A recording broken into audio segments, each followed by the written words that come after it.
Welcome sa aking munting channel pero huwag ka magpaloko sa munting na yan. Dito pinapabukas ko ang mga sikreto na ayaw ipaalam ng iba. Mind games, diskarte at mga taktika na pwedeng magpabago ng pananaw mo sa buhay. Ako ang tropa mo na walang sinasanto pagdating sa katotohanan. Kaya kung handa ka na, ilock ang pinto, ilagay ang earphones at sumama ka sa laro ko. Let's begin. Tropa, alam mo ba kung paano mo simulan ang umaga mo?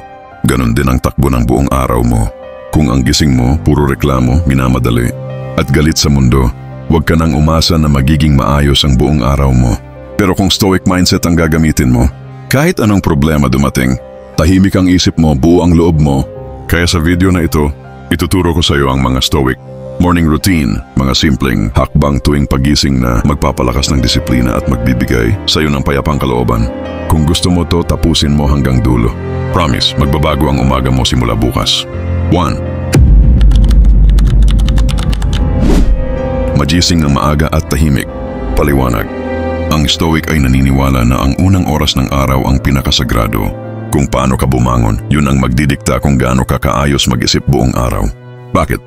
Kapag maaga kang nagising, may oras ka para isipin ang gagawin mo. Walang pagmamadali, walang kaba. Tahimik ang paligid, tahimik ang isip. Halimbawa, si Epictetus, isang stoic teacher, laging nagigising bago ang sikat ng araw. Ginagamit niya ang katahimikan para mag-reflect at magplano. 2. Simulan ang araw sa pag-isip at pasasalamat. Paliwanag. Bago mo hawakan ang cellphone mo, bago ka mag-Facebook, bago ka mag-check ng notifications, umupo ka muna, tahimik lang. Magpasalamat ka sa bagong araw. Bakit? Kapag grateful ka, nababawasan ang reklamo at galit mo sa buhay. Natututo kang mag-focus sa meron ka, hindi sa kulang sa'yo. Halimbawa, si Marcus Aurelius, isang Roman emperor at stoic master, sinisimulan ang araw niya sa ganito. Iniisip niya na pwede siyang mamatay kahit kailan, kaya dapat ipagpasalamat ang bawat araw na gising pa siya. 3. Gumawa ng mental preparation. Paliwanag. Isipin mo na agad, tropa, ang mga posibleng problema o hamon na pwedeng mangyari sa araw na ito.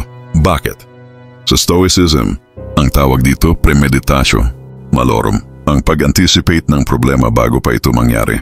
Para kung dumating man, handa ka na.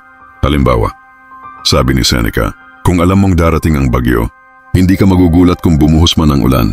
Kaya isipin mo, sino ang posibleng magpapainit ng ulo mo? Ano ang pwedeng sumira ng plano mo? At paano mo hahawakan yun na kalmado ka pa rin? 4. Mag-meditate o mag-reflect. Paliwanag, maglaan ng 5 hanggang 10 minuto para lang umupo sa tahimik na lugar at mag-reflect. Hindi ito yung meditasyon na pang-monk, simpleng paghinga lang at pag-clear ng isip. Bakit? Nakakatulong ito para ma-reset ang utak bago ka malunod sa dami ng ginagawa. Hindi ka basta-basta maguguluhan kasi kalmado ang simula ng araw mo. Halimbawa, si Marcus Aurelius, kahit emperor, naglalagi siya sa kwarto niya bago lumabas para kausapin ang mga tao. Doon siya nag-iisip kung paano niya hahawakan ng mga tao na maingay, demanding o nakakapagod. 5. Iset ang intention o goal. Paliwanag. Tanungin mo ang sarili mo, ano ang pinakamahalagang dapat mong tapusin ngayong araw? Ano ang uunahin mo? Bakit? Sa Stoic philosophy, hindi ka dapat ma-distract ng mga walang kwentang bagay. Focus ka dapat sa makabuluhan lang. Halimbawa, kung may importante kang project, unahin mo yun. Kung may dapat kang kausapin para maayos ang problema, gawin mo yun sa umaga pa lang. 6. Pagkilos ng maagang maaga. Paliwanag. Stoics believe in action over words. Hindi ka stoic kung puro ka plano walang gawa. Kaya pagkatapos mong mag-reflect at magpasalamat, kilos agad. Bakit? Dito nabubuo ang disiplina at respeto mo sa sarili. Kung ano ang sinabi mong gagawin mo, simulan mo na. Halimbawa, kung sabi mo mag-e-exercise ka, gawin mo agad.